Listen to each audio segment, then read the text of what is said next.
کہ انسان کی جب روح نکلتی ہے تو اس کی حالت کیا ہوتی ہے، اور اس کے ساتھ ساتھ شیطان ابلیس کے اس کان میں کیا مشورے دیتا ہے۔ آج کی اس ویڈیو میں وہ بات بتائی جائے گی جو آپ کو آج سے پہلے معلوم نہیں ہوگی۔ جب روح نکلتی ہے تو انسان کا منہ کھل جاتا ہے، ہونٹ کسی بھی قیمت پر آپس میں چپکے ہوئے رہ نہیں سکتے۔ روح پیر کو کھینچتی ہوئی اوپر کی طرف آتی ہے۔ جب پھیپھڑوں اور دل تک روح کھینچ لی جاتی ہے اور انسان سانسے کی طرف یعنی باہر ہی چلنے لگتی ہے، اور یہ وہ وقت ہوتا ہے جب چند لمحوں میں انسان شیطان اور فرشتوں کو دنیا میں اپنے سامنے دیکھتا ہے۔ ایک طرف ابلیس اس کے کان میں کچھ مشورے دیتا ہے تو دوسری طرف اس کی زبان اس کے عمل کے مطابق کچھ الفاظ ادا کرنا چاہتی ہے۔ اگر انسان نیک ہو تو اس کا دماغ اس کی زبان کو کلمہ شہادت کی ہدایت دیتا ہے۔ اگر انسان کافر ہو، بددین ہو، مشرک ہو یا دنیا پرست ہو تو اس کا دماغ کنفیوژن اور ایک عجیب و ہیبت کا شکار ہو کر شیطان کے مشورے کی پیروی کرتا ہے اور بہت ہی مشکل سے کچھ الفاظ زبان سے ادا کرنے کی بھرپور کوشش کرتا ہے۔ یہ سب اتنی تیزی سے ہوتا ہے کہ دماغ کو دنیا کی فضول باتوں کو سوچنے کا موقع ہی نہیں ملتا۔ انسان کی روح نکلتے ہوئے ایک زبردست تکلیف ذہن محسوس کرتا ہے، لیکن تڑپ نہیں پاتا کیونکہ دماغ کو چھوڑ کر باقی جسم کی روح اس کے حلق میں اکٹھی ہو جاتی ہے اور جسم ایک گوشت کے بے جان لوتھڑے کی طرح پڑا ہوا ہوتا ہے جس میں کوئی حرکت کی گنجائش نہیں رہتی۔ آخر میں دماغ کی روح بھی کھینچ لی جاتی ہے۔ آنکھیں روح کو لے جاتے ہوئے دیکھتی ہیں، اس لیے کہ آنکھوں کی پتلیاں اوپر چڑھ جاتی ہیں یا جس سمت فرشتہ روح قبض کر کے جاتا ہے اس سمت کی طرف ہوتی ہی اس کے بعد انسان کی زندگی کا سفر شروع ہوتا ہے، جس میں روح تکلیفوں کے تہخانوں سے لے کر آرام کے محلات کی آہٹ محسوس کرنے لگتی ہے، جیسا کہ اس سے وعدہ کیا گیا ہے۔ جو دنیا سے گیا واپس کبھی لوٹا نہیں، صرف اس لیے کیونکہ اس کی روح عالم برزخ کا انتظار کر رہی ہوتی ہے جس میں اس کا ٹھکانہ اسے دے دیا جائے گا۔ اس دنیا میں محسوس ہونے والی طویل مدت ان روحوں کے لیے چند سیکنڈ سے زیادہ نہیں ہوگی، یہاں تک کہ اگر کوئی آج سے کروڑوں سال پہلے ہی کیوں نہ مر چکا ہو۔ مومن کی روح اس طرح کھینچ لی جاتی ہے جیسے آٹے سے بال نکالا جاتا ہے، اور گناہگار کی روح خاردار درخت پر پڑے سوتی کپڑے کی طرف کو کھینچی جاتی ہے۔ اللہ سبحانہ و تعالی ہم سب کو موت کے وقت کلمہ نصیب فرما کر آسانی کے ساتھ روح قبض فرمائے اور موت کے تمام لمحات کو اپنی رحمت کے ساتھ آسان بنائے۔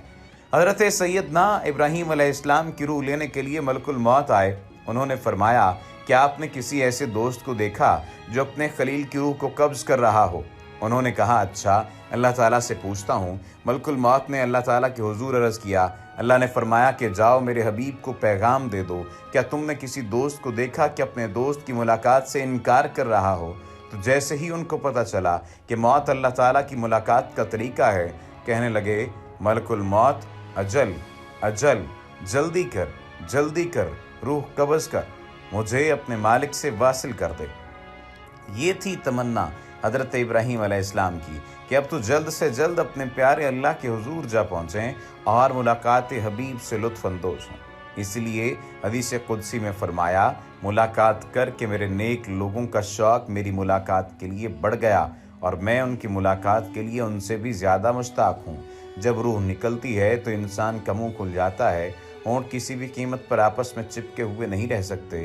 روح پیر کو کھینچتی ہوئی اوپر کی طرف آتی ہے۔ جب پھیپھڑوں اور دل تک روح کھینچ لی جاتی ہے تو انسان سانس ایک ہی طرف یعنی باہر کی طرف ہی چلنے لگتی ہے، اور شیطان کی جو بات کی گئی کہ شیطان اس کے کان کے ذریعے کچھ مشورے تجویز کرتا ہے، تو دوسری طرف اس کی زبان اس کے عمل کے مطابق کچھ لفظ ادا کرنا چاہتی ہے، اور وہ مشورے کچھ اور نہیں ہوتے بلکہ مشورے یہ دیے جاتے ہیں کہ تو کلمہ نہ ادا کر، تو ایسا کوئی کلمہ ادا نہ کر جس سے یہ محسوس ہونے لگ جائے کہ تو مسلمان ہے یا تو برگزیدہ بندوں میں شامل ہے۔ یہ اب سوال جو پیدا ہو گیا کہ انسان کی روح ایسی کیا خاصیت رکھتی ہے، ایسی کیا چیز رکھتی ہے جس کے بارے میں اتنی تحقیق ہونے لگ گئی کہ انسانی روح کا وزن معلوم کرنے کی بات ہونے لگ گئی، اس کی رفتار کی بات ہونے لگ گئی، اور یہاں تک کہ یہ باتیں بھی ہونے لگ گئیں کہ انسانی روح جب جسم سے نکلتی ہے تو اس وقت جسم میں کچھ ہی دیر بعد بگاڑ پیدا ہونا شروع ہو جاتا ہے، اور اس پر بھی تحقیق ہونے لگ گئی۔ یعنی اس بات پر بھی تحقیق ہوئی ہے کہ انسانی جسم سے روح پرواز ہونے کی رفتار کتنی ہوتی ہے، انسانی جسم سے روح کس رفتار سے قبض ہوتی ہے، یا موت کتنی تیزی کے ساتھ انسانی جسم میں سرایت کرتی ہے۔ اس بات کو تلاش کرنے کے لیے امریکہ کے ماہرین نے تحقیق کی۔ طبی ماہرین اور محققین نے مختلف تحقیقات کر کے نتائج اخذ کرنے کی کوشش بھی کی۔ اسی طرح امریکہ کے ماہرین نے ایک اور مطالعاتی تجزیہ کیا جس میں روح قبض ہونے کی رفتار کو دیکھا گیا۔ امریکہ کی اسٹینفورڈ یونیورسٹی کے ماہرین نے دعویٰ کیا کہ موت کے کچھ عرصے بعد تک انسان کے بال اور ناخن بڑے رہتے ہیں، جس کی اہم وجہ یہ ہے کہ جسم کے تمام خلیات بیک وقت مردار نہیں ہوتے، بلکہ موت انسانی جسم میں آہستہ آہستہ سفر طے کرتی ہے۔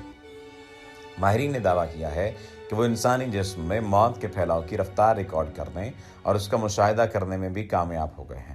محققین کا کہنا ہے کہ موت تقریباً 2 میٹر فی گھنٹے کی رفتار سے انسانی جسم میں سفر کرتی ہے۔ تحقیق میں یہ بات سامنے آئی کہ ہمارے جسم کے خلیات یعنی سیلز کے درمیان 1 سینٹی میٹر کا فاصلہ ہے۔ انسان کو مکمل مرنے میں تقریباً 5 گھنٹے کا وقت درکار ہوتا ہے۔ امریکی جریدے سائنس اینڈ ہیلتھ میں شائع ہونے والی تحقیق میں بتایا گیا ہے کہ روح قبض ہونے کی رفتار کو کمپیوٹیشنل ماڈل کے ذریعے ریکارڈ کیا گیا۔ یہ انتہائی پیچیدہ عمل تھا جس میں کئی بار ناکامی کا سامنا بھی کرنا پڑا۔ ماہرین کے مطابق انسانی جسم کے خلیات میں موت کے سفر کو شعبہ طب کی زبان میں ایپوپٹوسس کہا جاتا ہے، جس کا عملی مشاہدہ پہلی بار جدید لیب میں کیا گیا۔ یاد رہے کہ اس سے پہلے 2017 میں دسمبر میں ماہرین نے موت کے بعد انسانی دماغ کے کام کرنے کے حوالے سے تحقیق کی تھی، جس کی بنیاد پر ماہرین نے دعویٰ کیا تھا کہ انسان کو اپنی موت کا خود بھی احساس ہوتا ہے کیونکہ اس وقت دماغ کام کر رہا ہوتا ہے۔ ماہرین نے دعویٰ کیا تھا کہ وہ طویل عرصے بعد از موت کے حوالے سے جاری تحقیق کے حتمی نتیجے پر بھی پہنچ چکے ہیں۔ اب یہ بات جو کہی جاتی ہے کہ انسان کی موت تکلیف دہ ہوتی ہے یا آسان ہوتی ہے، اس بات کا اس انسان کو بھی پتہ چلتا ہے۔ وہ اس تحقیق کے بعد بات ثابت ہوتی ہے کہ کیسے انسان کو پتہ چلتا ہے کہ یہ موت میرے لیے تکلیف دہ ہے یا آسان دہ ہے، کیونکہ ایک بات کہی جاتی ہے کہ جب انسان مر رہا ہو تو پھر مرتے ہوئے اسے کیسے احساس ہوگا۔ سوال یہ بھی پیدا ہو رہا تھا کہ اس تکلیف کی شدت کا اندازہ کوئی کیسے لگا سکتا ہے، چونکہ یہ بات تو کم و بیش سبھی لوگ جانتے ہیں کہ تکلیف کی شدت کا اندازہ جو ہے وہ انسانی دماغ لگاتا ہے۔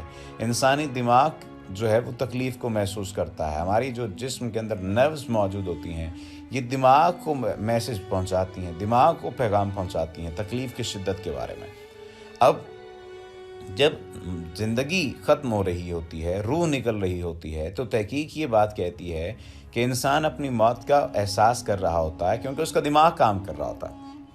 اب جب دماغ کام کر رہا ہے تو اس کا مطلب یہ ہے کہ انسان محسوس کر سکتا ہے کہ اس کی روح آسانی سے نکالی گئی یا اس کی روح مشکل سے نکالی گئی۔